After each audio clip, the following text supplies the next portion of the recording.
Hey guys, I just wanted to shout out this season's sponsor, Service Hero. Service Hero is an application and website based here in Kuwait, and what it allows people to do is to rate the businesses and services in Kuwait and in Dubai for whatever reason. So you can show some love, show some areas of improvement. In this way, kind of a win-win for both sides. The businesses can improve, and also the customer can kind of voice their opinion.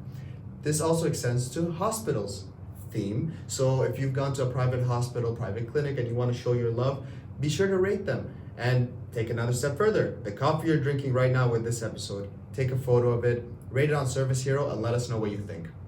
That's the sound of the coffee pouring. Welcome to the Doctor's Brew. I'm your host, Dr. Abdulaziz Al Khayyat, and with us today is Dr Aminah Al Khuder. Welcome to the show. Thank you for having me. We're very excited for you to be here today.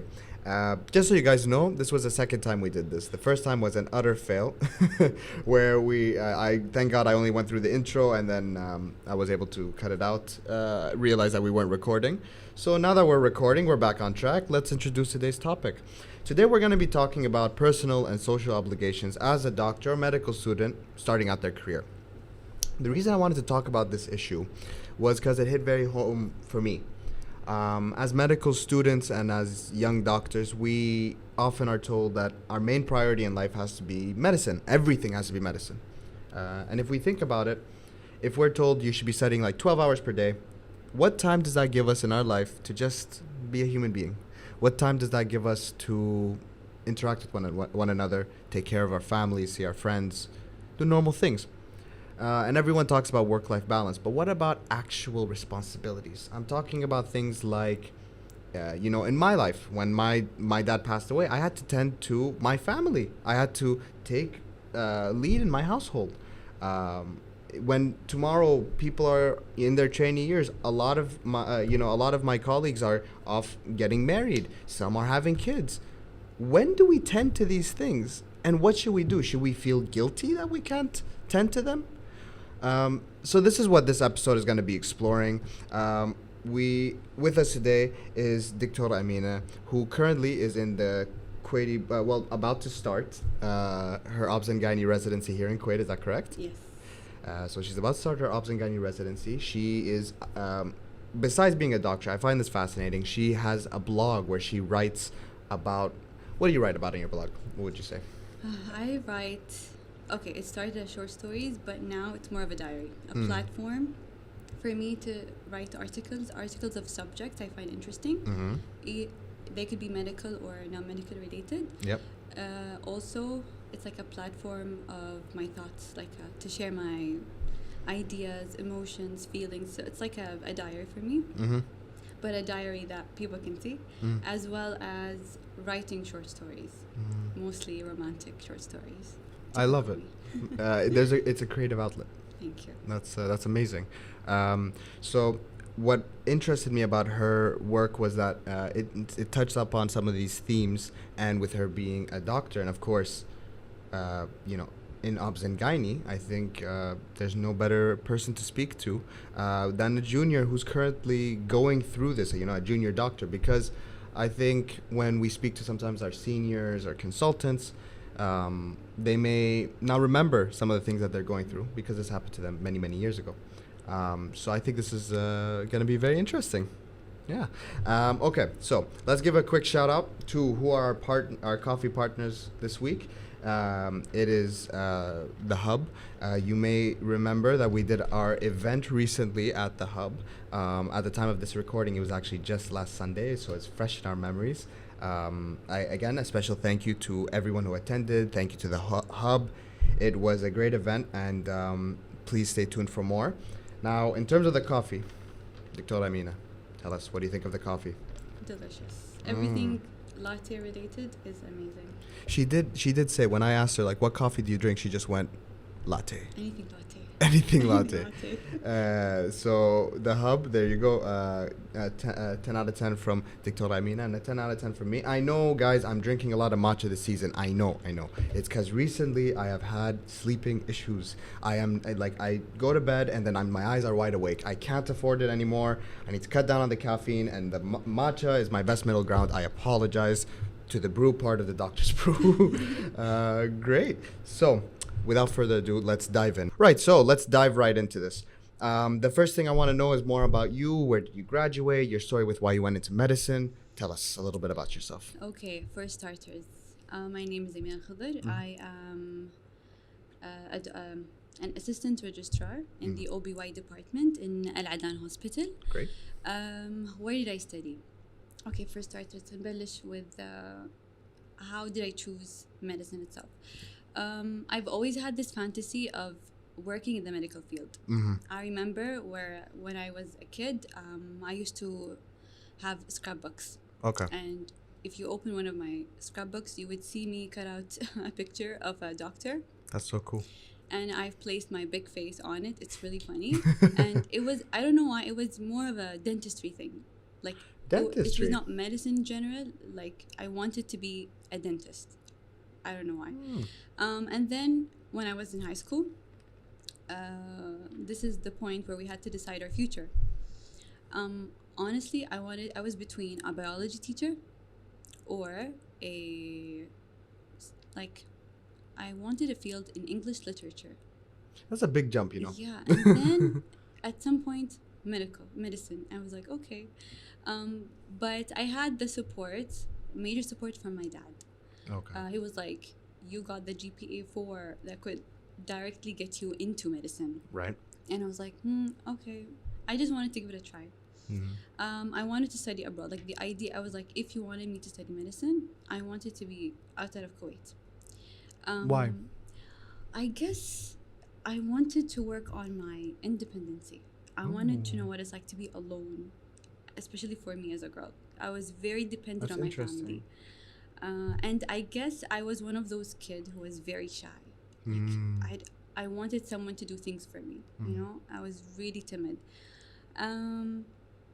And then by chance, I discovered I had two of my friends. They were like 1 year older than me in high school, who actually got into AGU in the Arabian Gulf University in Bahrain. Right.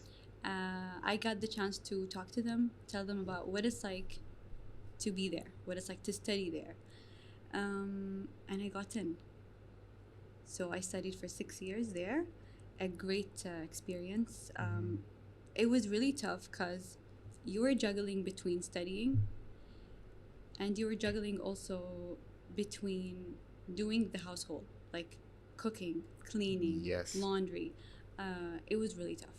I can really like relate to that myself because I'm, what is the nice way of putting this, a slob, and I am useless at cleanups and stuff. You know, all my friends, all of us who were studying together and in medicine and blah, blah, blah, in Manchester, all of us complained of the same thing, which was, wow, what a shift. What a change, you know, because it's not even about, you know, you don't have anybody. You're nobody to call to do the taking care of you. And it's overnight. One day you're in Kuwait, everybody around you taking care of you too. Alone. Food is ready, clothes are ready, everything's ready for you. So you just have to focus on yourself. Can we emphasize the food? Well, hold on. You were in Bahrain. You have nothing to complain about. I was in the UK. Sorry. How's food? Warning: the most controversial thing about to be said on the Doctor's Brew. The food in the UK was not a vibe. Really? The first week my father and I were there, when he came with me to settle me in, we walked around with salt packets in our pockets. We used to put salt on our food. There's no seasoning. No, nothing. I have a friend of mine. He's gonna remain nameless, but one day he was really inspired because I invited him over and I made him some food. I have to admit, I'm a good chef. Thank you. I'm a really good chef. And he came over, he had the food, and the next day he calls me, he goes, you know, Aziz, he has a very heavy Irish accent, so I'm not impersonating him at all because it wasn't like this, but he was like, you know, Aziz, you inspired me. I'm going to cook some food for myself today. I was like, oh, all right. What did you make? He says, made some chicken. I was like, oh, how? It's like, I bought a chicken. I'm like, step one, good. It's like, I put the chicken in the oven. I was like, what? Oh, okay. Then he's like, then I took it out. I was like, hold on. What did you season it with? He's like, what do you mean? Just chicken. Just chicken. And heat. And heat. And I asked, oh, okay, fine. What do you eat it with? potatoes, bread, rice, cauliflower. Nope, just plain old baked chicken. Yep, That's it. yep. And what's the taste though? I don't know, and I don't want to know. Yeah, so it was an interesting experience, the food there. So you were saying of taking care of yourself there in Bahrain. Yeah. So it was tough, but I was happy that having a group of friends who are really there. It was like, for example, I remember during the preparation week, we would like study all together with my friends in one of my friends' apartments, and one of them would prepare food, and that really helped a lot. Plus, it's like they became your number one family. You get to learn a lot of things, and I guess the whole being independent kind of passed. It continued with me. Like when I got married, I could ask for a maid, but I insisted. Like, I loved the idea of doing the things by myself. Yeah. It actually brought me joy, honestly. Like now doing the laundries, cooking, cleaning, it became a bit more kind of therapeutic for me. So it was nice. It taught me something, and it kind of grew with me. So I loved it. I think that's a big point to mention because a lot of people who reach out to the Doctor's Brew for questions, stuff like that, they always ask like, should I go abroad? Should I stay here? Should I go abroad? Should I stay here? And the fact of independence, I think it's a good challenge because it is scary at times, especially if you have homesickness. But you come out of it a very Different person. You become self-sustaining, self-sufficient. You don't need anybody for anything. Exactly. Which is a nice feeling. So, we're on the journey. You were going to be either biology or English major. Suddenly, you took a hard turn and went into medicine. You ended Do up I in regret that? I don't know. Ooh. But do I love it? I love it, of course. That's actually a really interesting point. So, regrets, what do you mean by do you regret it? I guess when you first started saying that it is a bit more consuming, when you get into medicine, I guess when you start medicine, you think that life is all about medicine. Yes. But then other important things come along, and then you try to balance things through. There were times and there were moments, like I know, like these bad moments, these regrets usually happen when you have a bad shift, when you have a bad day at work. A big fight with a colleague, a big fight with a family member, whatever it is at work, you end up saying, you know what, I regret the whole choice, I regret the specialty, but it's also fulfilling. Like when you do your job well, when you get a nice feedback from a relative or a doctor, when someone, like when a colleague tells you that, you're doing your job very well, you're amazing at your work, you end up coming home and you're like, I think I'm in the right place. And I mean, like, especially when you're like in a family gathering and your parents introduce you as the doctor, and you're like, okay, now like I like the sound of it. You pop the collar and you're like, I am the doctor. I am. But you don't know what it's like to actually be a doctor. It's really tough, but it's a beautiful place to be. I think, you touch up on something interesting there that I feel like more people should listen to.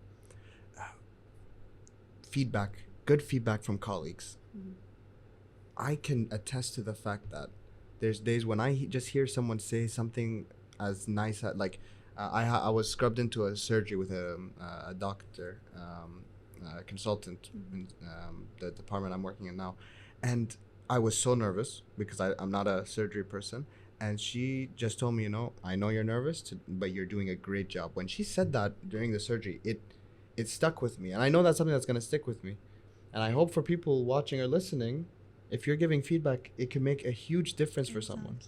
Like you said, it can make someone not regret their decision. So yeah, that's a really good point. So now you've gone out of Bahrain, you've come back to Kuwait. Tell us where's your training? What has life been doing?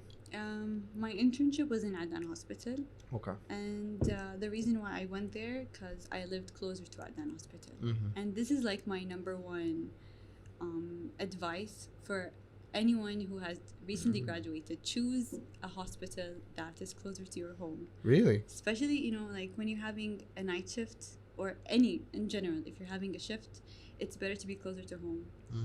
It really like being close really saved my life. I remember when I was doing my surgery rotation, I was covering a night shift, and then I came back home. It was, I guess, from 7 till 1 a.m. Right. But I stayed there till, I guess, 2 because something tragic happened.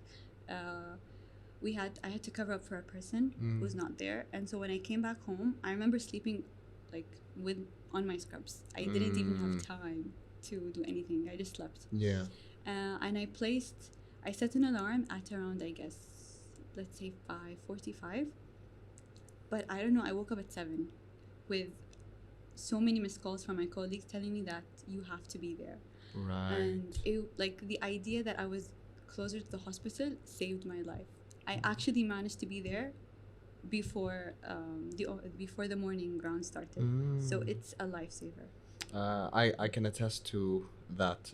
Although I live farther from Amiri, I'll say that the times that, for example, I'm just coming to here the studio right after work, it feels so good not to be in traffic. But yeah, that's good advice. It's like a 3 minutes drive. Literally. Super close. Oh my god, just the thought of it. Oh. Like you would come home exhausting and tired, and you want to eat, or you want to, whatever it is. You're like, the idea that your home is like too close, it's amazing. It's a weight off. So okay, you finished trainee year in Adan, and so did you straight away applied for OBGYN assistantship? I applied, but I was rejected at first. The residency. Yeah. But what about assistant? Being an assistant? It's direct. So as soon as I finished, I remember I got married on my last rotation, and then I started the assistant registrar. And which hospital? I'm also in Adan Hospital. Oh right, they have a maternity hospital. Yes. Adan, yes. The OBY, I guess at first it was in 4 hospitals. Maternity hospital, Adan, Farwania, and I think Jahra. Now Jabir has opened up, so now we have 5 sites. And why OBGYN? Why OBY? I remember writing about it on my blog. I guess I don't know why, I loved the idea. Like before I even got into medical school, I was very interested in the whole pregnancy thing, the female health, the reproductive system. It just like the physiology of it, the path. It's kind of I had like a huge interest, and so I loved how it was like a mix of both. Like it's kind of part surgery, part medical, part radiology. So you never get bored. It's a touch of everything. Plus, really is. like on an everyday basis. Okay, we're doing grounds every day, but every day is a different day. So like you're having clinic, and then the next surgery, the next labor room. What else? Oh my god, I forgot. So we have 2 You guys do everything. We have 2 days OPD. Yeah. And then surgery, labor room, and oh my god, the other one. Why didn't I say it? I guess maternity leave does that. You're on maternity leave. Wait, is pregnancy brain real? I guess so. Really? Yeah. Oh my, wow. Okay, so the interest in OBGYN, it's amazing how people follow a similar pattern with OBGYN, from what I've seen. And it always comes down to, wow, just the physiology, all of it is awesome. I guess it's nice when you kind of meet a person, like a female who got pregnant, and then you'd follow up with her up until she delivers. Like it's a huge journey, being with her along the way. It's nice. And it's the only specialty where you walk in with 1 patient, you walk out with 2. 2, exactly. Okay. Now, you said you got married during the last part of your internship year, right? Or training year. So what was that like? That must have been a lot of pressure. I remember when I was getting ready, I was doing medicine. So I was like covering shifts. You got married during medicine? on the last day actually, and my wedding day was the day of my last on-call. Okay. But of course they gave me a break for that. It was really hectic, but my last rotation was actually public health. So it was kind of more like a peaceful rotation. I Sure. was doing Shlonik, so it was really easy. You just had a desk, tablet, a phone, giving people the approval to just kind of a 2-hour approval to get out of their house. Wait, so when I came to Kuwait and I was getting those phone calls, they're from you? Yes. Ooh, okay. It was really nice. Just one click. And it was like, okay, your leave has been approved. You can go out for 2 hours, but come back. I was angry at you guys. Oh my God. No, I'm just kidding. I hope you had no contact with me. I was like really chill on the phone. No, it's because sometimes you guys would call me when I was asleep. When it was. It's really disturbing. Yeah, it was and during annoying. COVID. Like, don't get me wrong, we had to do it. The pandemic was horrible. We had to. They had to call you for what?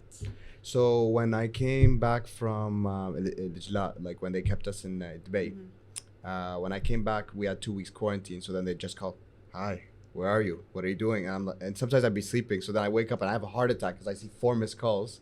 Okay. And then I'm like, I swear I'm not leaving quarantine. I'm here. I guess when I was there, they had like different sections. I was working on the part where if like people had any medical questions, we would answer them. Okay. And we were also focusing on like if someone wanted to leave, we would give them the permission, Right. like a 2-hour permission. That was my job. Oh. So I guess the people who talk to you are like different people. Okay, so I'm glad. We were But easy. we had to do it. Like, we were talking before this episode how you're a COVID baby doctor, and that was, it's intense. Different. Yeah. Traumatizing. And okay, so back to the whole getting married stuff. Like, what was the pressure like? Because let me challenge you with a question here. I was talking to a friend of mine the other day about the subject of getting married and being in medicine and that kind of stuff, and he was telling me how, it's tough because with medicine you keep trying to work on yourself. You keep trying to better yourself both mentally, like your personality, and then also you're studying all of that stuff. So you feel like it's a 24/7 game. And he says that I feel like it's difficult right now for me to bring someone else into my life when I'm working on this internally so much, and it's not fair to them. Which really got me thinking, for such an all-consuming career, is it difficult to then engage in, things like marriage, I would say that life in general is hard. Mm-hmm. If you're in the medical field or not in the medical field, if we just focus on the idea that life itself is hard, because if I focus on like marriage is hard, medical school is hard, then you won't be able to pursue these things. You won't be able to fulfill these things or ever experience them.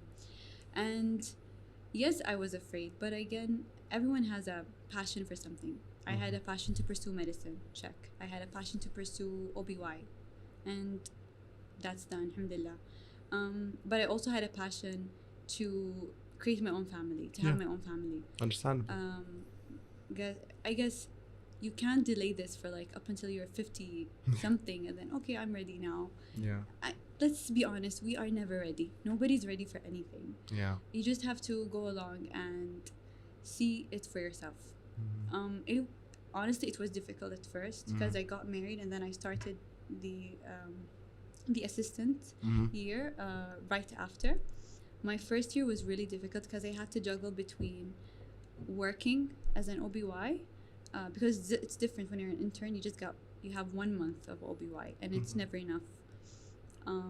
So it was difficult to juggle that part of my life and also me being newly married. Yeah. I was always tired for any social events, always sleepy. Like I remember coming from a shift and then the next day I had this huge wedding and I was like, I wanted to attend the wedding because I wanted to I wanted to believe like I can have it all. I can have like a nice social life. So I remember going to the wedding really sleepy, but I was like, you know what? I'm going to have fun and I'm going to enjoy, which I did. I didn't get enough sleep, but I did have fun. It's all about also prioritizing. when you're married, always prioritize the most important things you have. Like if you have an upcoming exam, then you should focus on that first. But I guess because one of my passion was creating my own family, for me family is number one. Mm-hmm. And I have this like a phrase or a motto that I loved it ever since I started medicine, which is family is important. Like you can be replaceable at work, Right. but nobody replaces you when you're among your family and friends. That's So true. if you have like any important event with your family, try your best to show up. Mm-hmm. Of course, unless you have a shift to cover. But I guess being married was a nice experience for me. Like having a partner where I can talk to by the end of the day. Yeah. Like I remember coming from my shifts very tired, but then again I have someone I can talk about my weird or very hectic on-call to, Mm-hmm. like my stories, what's happening. And I remember having this exam. There was this exam, I guess the MRCOG. Mm-hmm. It's for like the OBY. Mm-hmm. It's something that you don't have to apply for it, but if you want to. And I was really afraid. I wanted to just enjoy my assistant year because there's Yeah. no pressure. You don't have any exams. Yeah. No someone to evaluate you, and he was there for me, like encouraging me to try it. So I guess it plays a huge role. Also, it really helps you. But how do you think a career in medicine negatively impacts, things like marriage and maintaining family obligations and things? You'll miss on stuff, which is normal. So you have to accept that you're going to miss things. Yeah, you have to accept that you're gonna miss on a lot of things, Mm-hmm. which is normal. But then again, you have to have someone who is very understanding. Like your partner should understand that these are the things that you have to kind of sacrifice for. Also having a kid. I guess having children is really difficult. I was pregnant when I was starting my medical training. Mm-hmm. So I don't know what it's like to have a child, but I will soon when I start residency. Yeah. I know it's very difficult. I remember asking some of my friends Mm-hmm. who got married and had children when they were interns. Mm-hmm. It was not an easy job. Mm-hmm. Like they would come home missing on birthdays, missing on certain milestones. Of the kids. Yeah. Oh. But also part of it is that they do love what they're doing. Like they know by the end of the day they're coming home at least pursuing something that they won't regret. Like I guess few years from now when the kids are all grown up, you're like, at least I was in a really nice place. So what I'm taking away from this so far has been, first of all, you need to have partner support. And second of all, you also need to accept that it's going to be tough. And you're going to miss stuff. Yes. It's not going to be 100%. Okay. You won't have it all. So I want to press you on a few things about marriage and family. Do you think that people should even think about marriage or starting a family or even engaging with their family, like in more, intense ways during medical school? Or there's no time for that in med school? it depends on the person. Okay. Like if you're willing to give it all, Mm-hmm. you're willing to try it, and I guess if you want it. Mm-hmm. Like for me, I really wanted to have my own family, but I remember some of my friends would be like, I'd rather focus on my work, my academic career. Like I know one friend specifically, she's like, she's not ready for that. It's not like on her number one list. Mm-hmm. But for some people it is. So Is there a right or wrong? there's no right or wrong answer. It's all about, I guess, thoughts and feelings. But is there a too late moment, do you think? That's a really hard question. You won't tell. I guess people should really just try. Like if you want it too bad, or I guess it's not about wanting it too bad or not. If the idea comes and you're like, do I want to start a family? Then why not now? Why not try not now? Right. And so going to your point about the partner and the role of your partner in this, what would you say is the best way to negotiate out? Because I feel you have to set these kind of expectations quite early on. with your partner to understand what you're getting into. Mm-hmm. You know. So what would you say is kind of the expectations you have to set up in your life with your partner, to help, achieve your doctor life and achieve your personal life? I guess it's important um, to kind of explain that being a doctor means covering shifts. Yeah. I mean, like some men, when they're approaching like a female doctor, some of them expect us to either pursue something less hectic Mm-hmm. that does not have on-calls or does not cover at least night shifts. Mm-hmm. But it's important to kind of explain to them that being a doctor means covering shifts. Yeah. And I try to explain that it doesn't have to be day shifts. Okay. It might be a night shift, it might be a day shift, depending on my work. Like I can't go to my job, to my team, telling them that just because I'm married, I have to cover day shifts, for example. Yeah. It's not an answer. So I guess they have to be willing on, settling to that. Like I said, marriage is all about settling, and it's all about like sacrificing. Okay. So that's a huge deal for them to kind of understand, to acknowledge at least. And what do you feel like you have to sacrifice, if anything, of your medical career, getting married early on?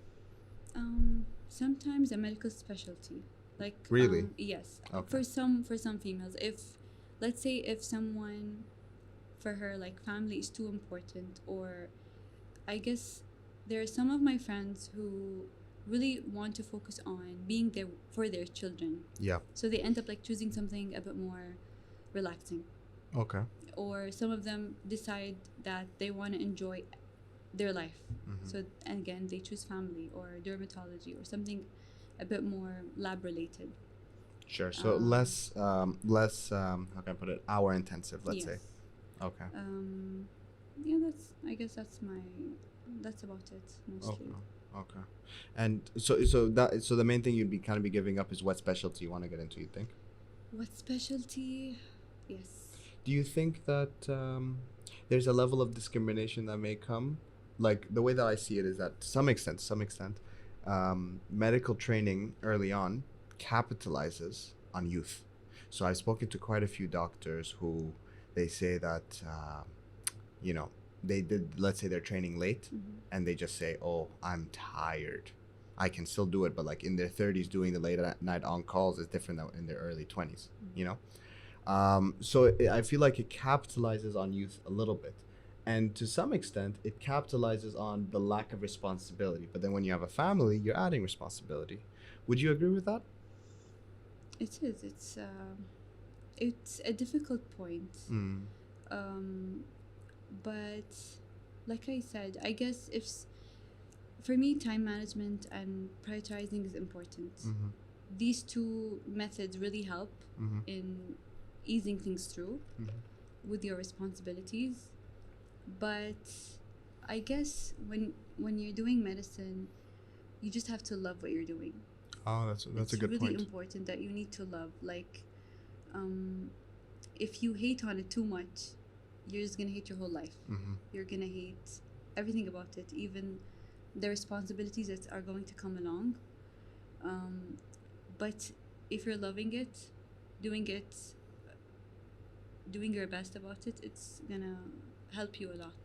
Sure. Like I remember covering a very traumatizing shift. Okay. I was doing night covering the wards. Mm-hmm. And I was pregnant at that time, and I was roaming around almost everywhere. Mm-hmm. But in my head, I kept the thought that, as long as I'm doing something that I love, I'm doing something that is helping my patients. Mm-hmm. Like I remember coming home being honestly tired but extremely happy, and it was a weird feeling. But I said to myself that I need to stick to this. Mm-hmm. It's gonna help me survive. Right.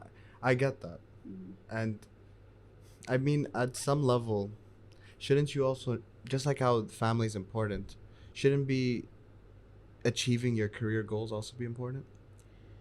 It is, but there are some things you need to, like for example, I wanted to be like when I first applied for the Kuwait residency program, I wanted too bad to be accepted, Okay. but I didn't.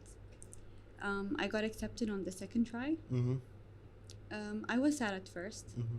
but then I thought, what if it was a chance for me to work on my skills? Mm. And I did. I actually enjoyed that was my first year of getting married. So I took the chance to have a break, but also work on myself. Mm-hmm. Like I took the time working on my skills, and it really helped me. So now when I applied again, I really had like a huge medical background on the specialty itself. Right. So it gave me a lot. Plus, I guess, even though I got up, like being now accepted, I have so many concerns of starting residency itself. Okay. It's going to be tough because now it's medical school all over. You're going to be evaluated. There will be exams. So this time I guess it's difficult because you're working, Yeah. but you're studying, Yeah. and now you're having a family. So how are you rationalizing all this? It's really hard, but I guess I'll take everything one step at a time. Okay. So that's really important, but I'm also excited. Cool. And I know it's going to be a really long 5 years, but I'm excited because you're going to end up meeting new friends, Yeah. new colleagues, new doctors. You'll end up engaging with different cases, working on skills. I'm actually really excited on working on improving my surgical skills. So Okay. that's something I'm actually looking forward to. I know it's going to be hard, kind of juggling between a kid, being a wife, and a doctor, because it's a big deal. So I remember coming home telling my parents mostly that I'm worried that I won't be able to fulfill the needs of my kid, Yeah. also not fulfilling the needs of me as a doctor.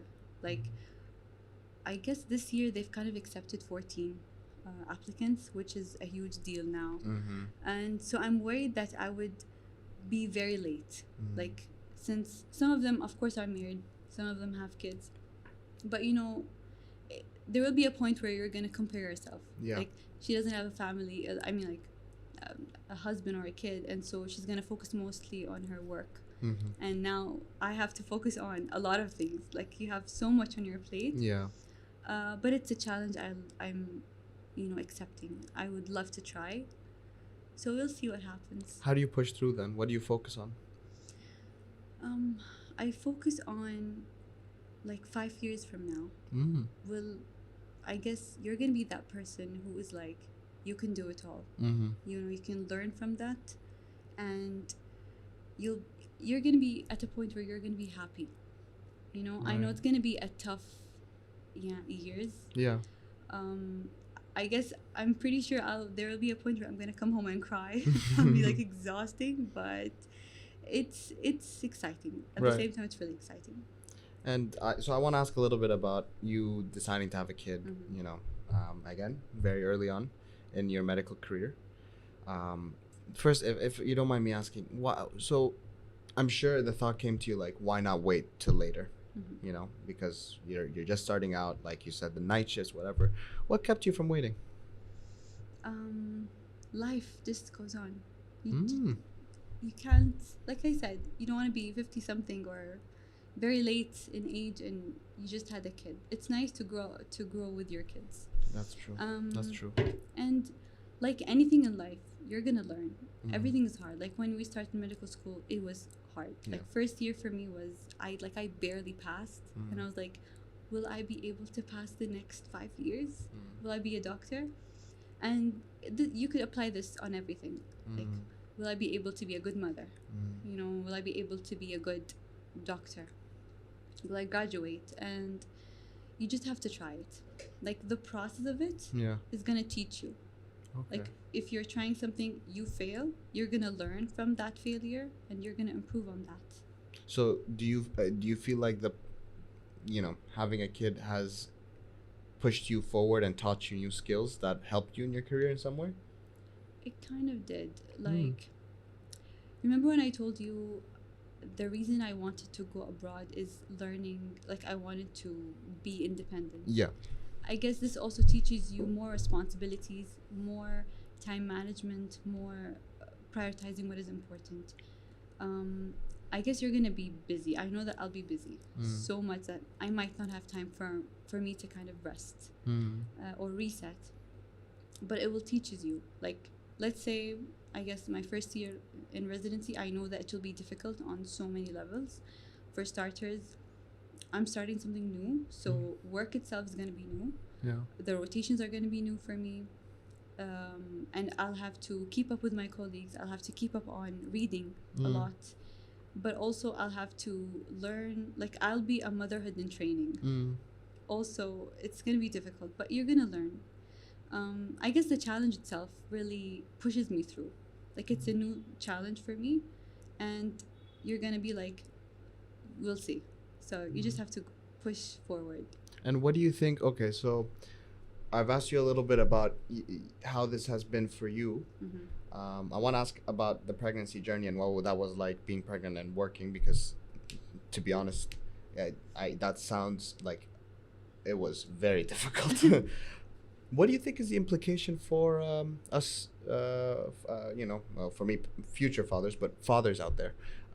What do you think the implication for a father who's in medical training? Do you think there's, just have a kid, it'll be totally fine, doesn't affect your medical career? Or do you think, no, there is going to be an impact? I'm not sure, but I guess there would be like a mild impact, because I believe I know maybe there would be a lot of haters for that, but let's be honest, most of the work, like, it's mostly on the mother herself. Okay. I know dads out there, like there are dads that would do a lot, or at least it will be like a 50-50 work. Sure. But first, like I would be speaking for like most of the women out there. I know that they're doing most of the job. You know, of course, as a dad, this is your kid. Yeah. Of course, you're gonna take care of him. Of course, you love him. You'd hope so, right? You'll take part of it. You have to. Yeah. But I guess it plays a huge impact on a female mother doctor. Okay. It's too much work for her, so she has to take most of the responsibility. Right. Because then again, who is the person who's gonna get pregnant? Yeah. It's the mother. So she has to bear with the fact that you're carrying something. You're gonna be fat. You're gonna be heavy, hormones, and like above all of it, you're working. You're And covering. It's not an easy job. Shifts, studying. It's not an easy job. Yes. Okay, controversial question then. So should men not be entitled to paternity leave? I would say I would give you like a 15-day leave. You deserve that. Okay, so we do deserve something, in your opinion. Yeah. Okay. You need that. I think so too. Like honestly, the mother needs some support, like other than her parents' support. Yeah, I agree. She needs a husband's support. Not to mention, like on an emotional level, there needs to be some form of bonding that is to ensue. You know what I mean? And right when the baby is born, of course, like I would hate to miss my kid's first steps. You know what I mean? Especially as a first baby. As a firstborn. Exactly. It's important. Absolutely, I totally agree. Now, about pregnancy and working, what was that like? Tell us your warnings. Tell us, because what I'm really trying to get at with this episode is I want someone who's listening, who's worried and wants to take these steps in their life. I want them to kind of go in knowing that someone else has done it, someone else is on the other side and is learning and is successful at it, and it's fine. But also, what should they expect and how can they prepare? Was it hectic? Oh my God, extremely yes. Was I sleepy all the time? Yes. I honestly had no idea how I was able to manage.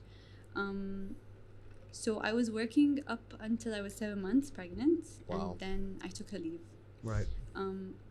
I met a lot of people there with me, and they were like, it's amazing how you're still, functioning. You're still here. You're not taking a leave. And I was like, but why not?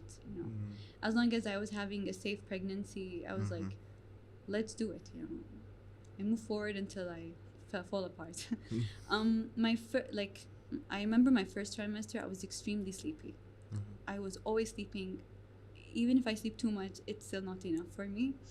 Um, but I guess during the first few months, because um, it was like my pregnancy was light, so I was able to function. Night shifts were really hard. Right. I guess up until I was, let's say, 6 to 7 months, Mm-hmm. this is when I started becoming more heavier. Mm. And I remember attending my on-calls literally just sitting. I was always covering labor, so they didn't give me words to cover because it would involve me walking, and I would be a turtle for that. Too slow to move. Yeah. But even when I was covering labor wards, they didn't make me like deliver. They were actually worried I would face a patient who would kick me and I would deliver myself. Wait, is that a thing? Not really, but you don't want. I don't know. You No, don't. You don't want a pregnant woman to get fall kicked apart. by another pregnant woman. Exactly, having trauma or like a placental abruption or something. So I spent most of the time honestly sitting, but I made sure like I didn't want to like cover a whole shift just sitting and eating. Yeah. It would make me feel really bad. Yeah. So I remember telling them that okay, you can deliver those pregnant women, but I'll make sure I repair the episiotomies. Okay. So it was nice. At least I was working on some skills. Yeah. And I tried my best, like helping them with paperwork. At Right. least that's the only thing I could manage to do at that point. I guess being pregnant, it's really important to have a very supportive team. Right. Okay. I was gonna ask about that. I like, was how does really that play? grateful. I was part of a group who was really there for me. Right. But I also made sure like to tell them, okay, even though I was pregnant, I will not be that lazy doctor. I'll be there. I'll help you as much as I can. Yeah. And I was there. Like I didn't have any problem. Like when we're doing morning rounds, I had no problem taking over like most of the patients. Because I wanted to work. I guess that's for me. It would differ from one person to another, but having a team was amazing. Like some of them would come up to me and they would be like, "You need any help?" Or "I can take over," and I was like, "Oh my God, thank you." And so, what would your advice be to someone who's maybe going to get pregnant and is working their team? What would you advise them on effective team management skills or working with others in a point of your life where, whether you like it or not, there is going to be some impact on your functionality? For starters, it will be hard. Okay. And I guess because every pregnancy is different. You Yeah. could have, like, for me it was good, but for other people they would be vomiting like from the beginning till the end of their pregnancy. Yeah. Of course, for those women, they won't be able to function anything. But they have to understand they might reach an obstacle where they're just extremely exhausted, like tired. But also making sure doing things that make you comfortable. Like if you're not comfortable taking night shifts, they would make you feel it's nice to kind of create a bond with your team. Yeah. And also communication is really important. Mm-hmm. Try to open up with your senior, your doctor, that to negotiate on certain things. This will help you a lot, especially if you're willing to be pregnant and work. But some women, as long as they have a positive pregnancy test, they would take a maternal leave from the beginning till the end. But I guess communication plays a Which huge is also, role. not wrong. But It's not wrong. if you're going to work, It's not, again, you should factor it you're in. carrying a baby, so that's a whole new job for Yeah, you. yeah. So I guess communication really plays a huge role into explaining what you like, what makes you comfortable, what makes you work better, at least when And you're so, pregnant. what if someone is not necessarily in a team that they feel well supported? Because let's be honest, sometimes that happens. You work in a team that maybe not against the team itself, but for one reason or another, you don't feel at home with that team. Should they delay their pregnancy? Should they just take a leave? What do you think? Well, I guess we should try communicating first. If that doesn't work, then why not take a leave? You deserve that. True. I think it's a really good point, and I'm wrapping up with a lot of the questions that I wanted to ask you. But overall, would you say you have any regrets with the timing of taking these big steps in your life and tending to your family early on? No, there's no regrets. See, I guess if you end up planning everything in your life, it will be very exhausting for you. Mm. But there are certain things that are not meant to be planned. You're just meant to move on with the flow. Like, just okay, let's give it a try. Yeah. Just challenge yourself, because life will surprise you. Like, let's say I was planning to get pregnant. You got pregnant, and then when you start your medical training, you never know what obstacles you're gonna face. Yeah. I might end up having an amazing experience in my medical training. Thus, my pregnancy is gonna be like, you're gonna consider your pregnancy experience as amazing. But I might face some obstacles also in my medical training, and you would be like, okay, I regret being pregnant during that time. Yeah. So it's all about just moving on and just facing it. Would you say it's a leap of faith? A leap of faith. It's a leap of faith. Yes. You just need to dive in and Exactly. This is life. Just dive in. Don't wait for any. If as long as you want it, go with it. You remind me of going into medical school. I know it's nothing like having a kid or getting married, but when when I still remember the first day that I went to Manchester, I looked around and I just went, what am I doing? And I just had to kind of be like, just go for it. It's fine. Let's see what happens. Exactly. And it's kind of comforting to hear you say this. Because you're gonna surprise yourself along the way. You never know. It's comforting to hear you say this, because I think we carry a lot of shame of like, oh, I need to focus on medicine and nothing else. But it's refreshing to hear you say, no, there is other stuff to take care of, and it's okay. Let's go into it, and it's fine, and it works out okay, and life has a way to balance out. Exactly. Well, thank you so much for being here on the podcast. I am certain that there's gonna be people out there listening. I bumped into a friend of mine on the way here, and I was telling them about the episode we were recording. They're like, oh, I'm gonna tune into that for sure. Wow. Yeah, because I know that this is a big topic on people's minds, and you're not gonna find a textbook that talks about this, and not everyone is as blessed to have friends who have gone through this, So let us be your friend here at the Doctor's Brew. Thank you so much for coming on the podcast. I really appreciate it. That's the last sip of coffee for the day. Last special thank you to our guest. And if you guys like what you see here, please like, comment, subscribe, follow, all that good social media stuff. And please tune in until next time. Awesome. Perfect. Hope you all enjoyed this episode of the Doctor's Brew. New episodes to listen to with a cup of coffee coming your way every Sunday on YouTube and Spotify. And be sure to follow us on Instagram for all the latest updates. See you next time.